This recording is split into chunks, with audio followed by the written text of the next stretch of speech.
찬송가 405장 부르시면서 6월 27일 새벽기도회 드리겠습니다. 찬송가 405장입니다.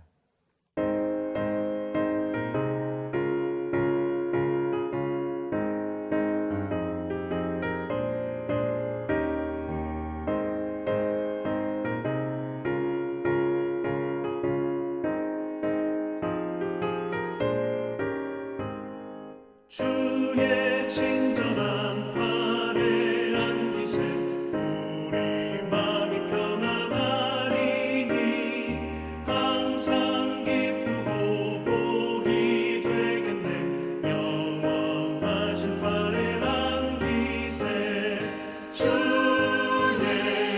팔에 그 크신 팔에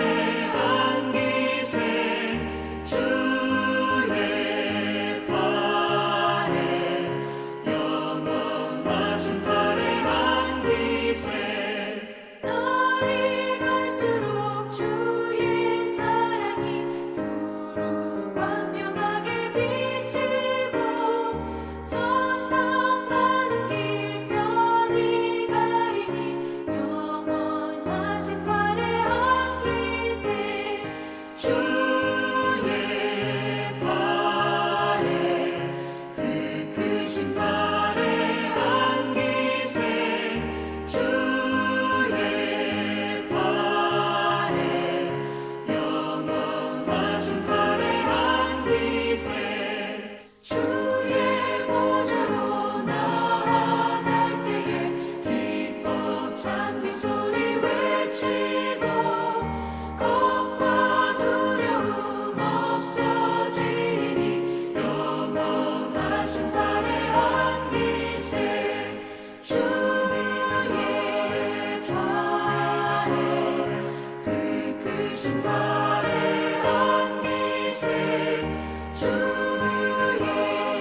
좌에 영원하신 팔에 안기세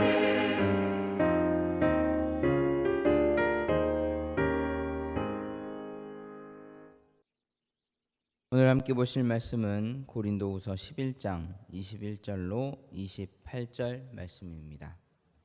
제가 가진 성경 신약 297쪽에 있습니다. 고린도후서 11장 21절로 28절까지의 말씀 우리 함께 읽겠습니다. 나는 우리가 약한 것 같이 욕되게 말하노라. 그러나 누가 무슨 일에 담대하면 어리석은 말이나마 나도 담대하리라. 그들이 히브리인이냐 나도 그러하며 그들이 이스라엘인이냐 나도 그러하며 그들이 아브라함의 후손이냐 나도 그러하며 그들이 그리스도의 일꾼이냐 정신없는 말을 하거니와 나는 더욱 그러하도다. 내가 수고를 넘치도록 하고 옥에 갇히기도 더 많이 하고 매도 수없이 맞고 여러 번 죽을 뻔하였으나 유대인들에게 40에서 하나 감한 매를 5번 맞았으며 3번 태장으로 맞고 1번 돌로 맞고 3번 파선하고 1주야를 깊은 바다에서 지냈으며 여러 번 여행하면서 강의 위험과 강도의 위험과 동족의 위험과 이방인의 위험과 시내의 위험과 광야의 위험과 바다의 위험과 거짓 형제 중에 위험을 당하고 또 수고하며 애쓰고 여러 번 자지 못하고 줄이고 목마르며 여러 번 굶고 춥고 헐벗었노라. 이 외의 일은 고사하고 아직도 날마다 내 속에 눌리는 일이 있으니 곧 모든 교회를 위하여 염려하는 것이라. 아멘. 우리 사람들은 축복이라고 하는 것을 참 좋아합니다. 많은 사람들이 축복을 늘 구하면서 살아간다고 해도 과언이 아닐 것입니다. 믿는 사람이건 믿지 않는 사람이건 축복이라고 하는 것에 많이 열광들을 합니다. 최근 교계를 시끄럽게 하는 축도 문제도 잘못된 축복 관념에서 비롯된 것이라고 볼 수 있습니다.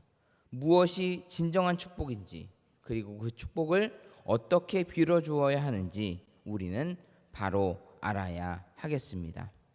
바울은 앞서서 계속해서 자신의 사도성을 입증하기 위해서 세상이 말하는 여러 가지 자랑들을 열거를 합니다. 그러다가 23절부터 그리스도를 위해서 받은 자신의 고난을 더불어서 열거를 합니다.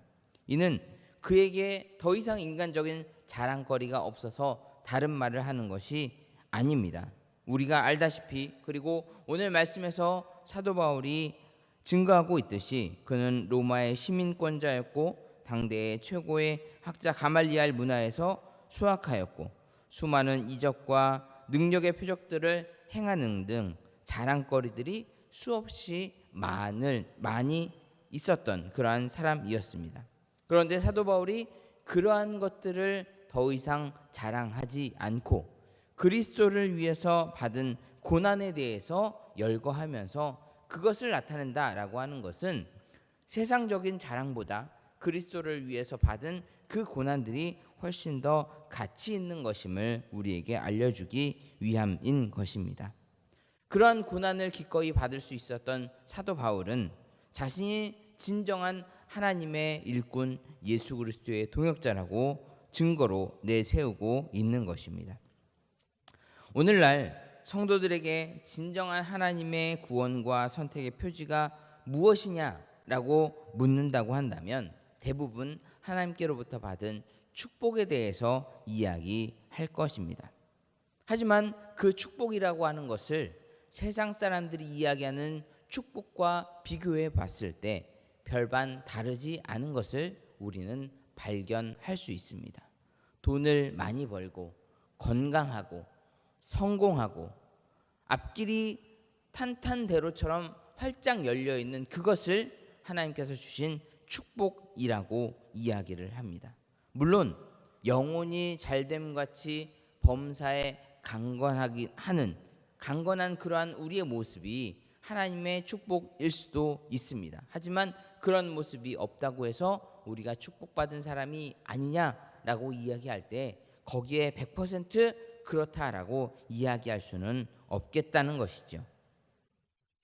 하나님의 구원의 역사로 인하여서 우리가 병고침을 얻을 수도 있고 많은 부를 누릴 수도 있고 성공의 길을 걸어갈 수도 있지만 하나님의 인도하심 가운데 그러한 모든 길을 피해 갈 수도 있다는 것을 우리는 알아야 하겠습니다. 고난을 통해서 예수 그리스도의 고난을 우리가 몸소 새길 수 있을 수도 있는 것이고 가난한 가운데서 더욱 하나님을 의지할 수 있는 믿음을 가질 수도 있는 것이며 어려움 가운데서 더욱더 하나님의 섭리하심을 소망하는 믿음을 갖게 될 수도 있다는 것입니다. 그러니까 하나님께 구원과 선택을 받으면 모든 것이 세상 사람들 말하는 대로 만사형통하는 것, 그것이 축복이고 성공이 아닐 수도 있다라고 하는 것이죠. 오히려 어떤 때에는 많은 것들 누림으로 인하여서 가지고 있었던 신앙 다 까먹고 완전히 바닥으로 고꾸라지는 경우도 우리가 볼 수도 있는 것입니다.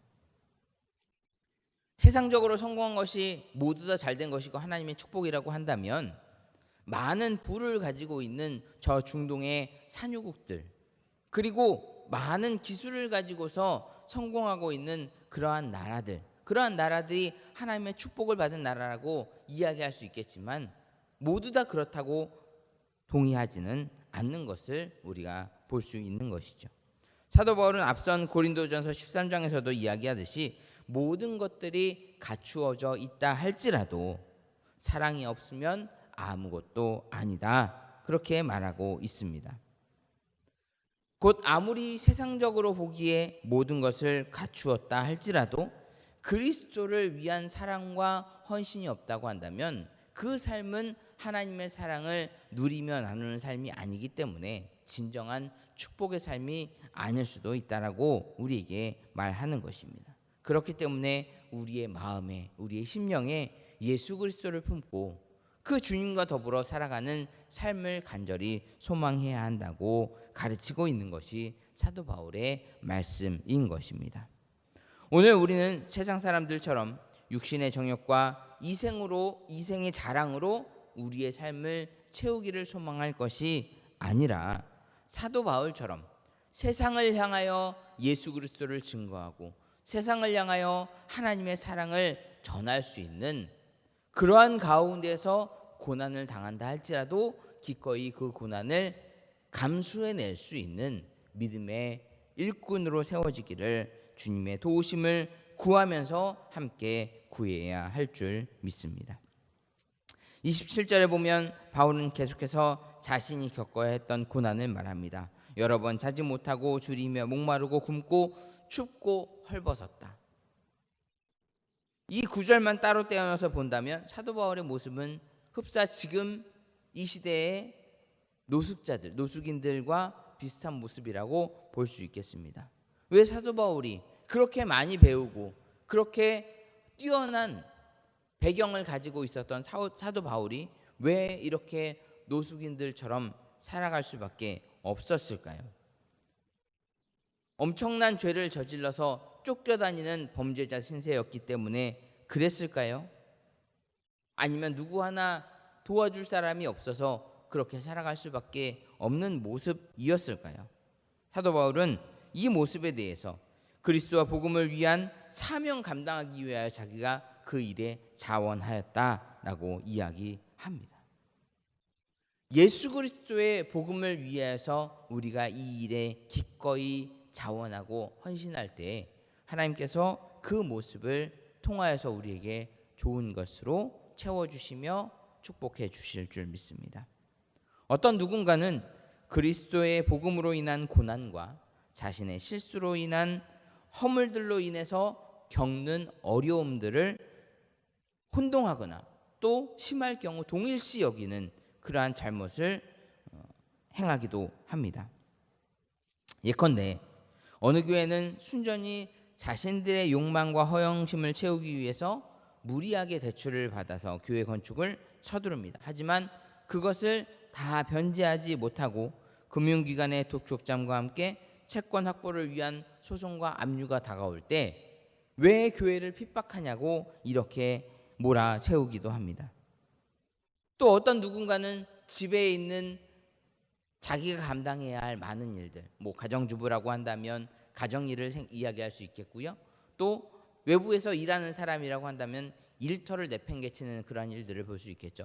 그런 모든 것들을 다 내팽개쳐 놓고 교회고 기도원을 쫓아다니면서 자기가 맡겨진 사명을 감당하지 못한 채 하나님의 축복만을 구하면서 쫓아다닌다고 한다면 그런 사람들을 향해서 손가락질하고 지적할 때 왜 그리스도인들을 핍박하냐고 그렇게 몰아붙이는 사람들도 있습니다. 또 어떤 사람은 믿음으로 행한다고 기본적인 예의도 무시한 채 마구 행동을 하다가 이웃과 마찰이나 충돌을 빚게 되면서 그리스도의 고난을 들먹이기도 합니다. 기본적인 상식과 원칙을 벗어남으로써 갈등과 어려움을 겪는 것을 의인의 고난이라고 한다고 한다면 그것은 잘못된 모습이라고 우리가 볼 수가 있겠습니다.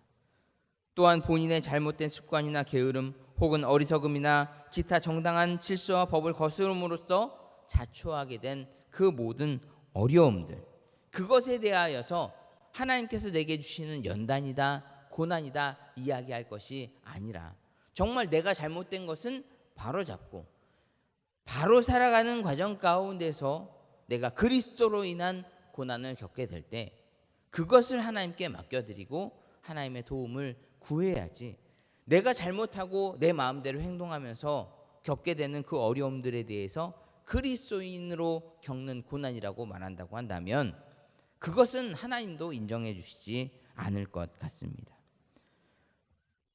사도 바울처럼 내가 가지고 있는 것이 참 많이 있고 내가 누릴 수 있는 것이 많이 있지만 그 무엇보다도 소중한 예수 그리스도로 인하여서 다른 것들을 버릴 자세가 되었고 그것으로 인하여서 당하는 고난이라고 한다고 한다면 그것은 우리의 신앙에 참 좋은 모습이 되겠지만 내가 스스로 잘못함으로 하나님께서 나를 올바른 길로 인도하시기 위해서 가르치시는 과정을 그리스도인으로서 인하여서 당하는 고난이다 라고 이야기한다면 그것은 잘못된 모습임을 우리는 분명히 알아야 할 줄 믿습니다.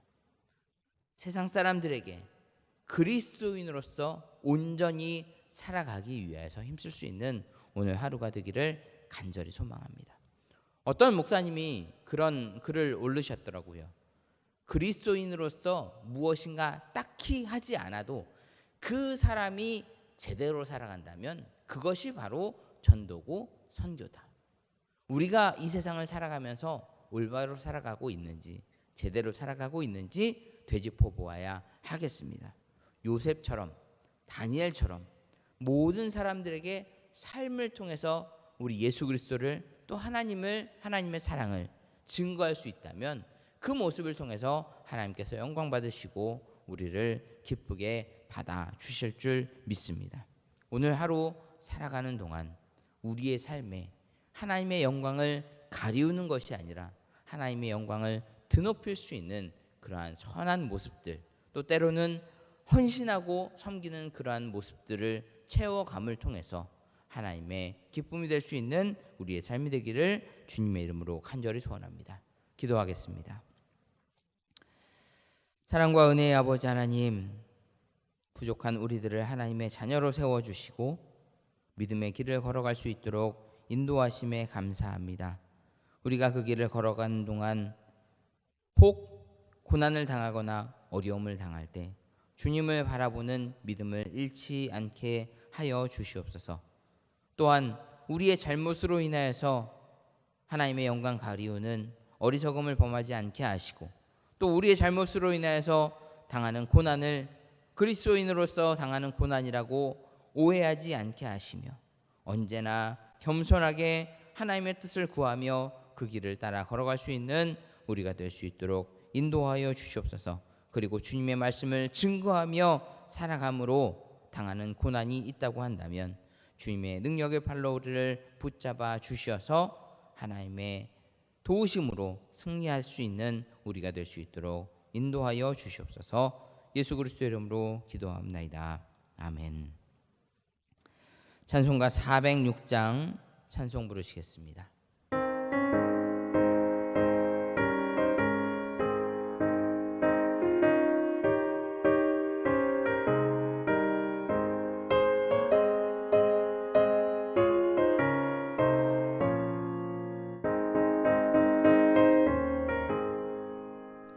고난 내 영혼 편히 쉴 곳과 평강 이로도 완전한 복우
주기도문 하심으로 새벽기도에 마치겠습니다.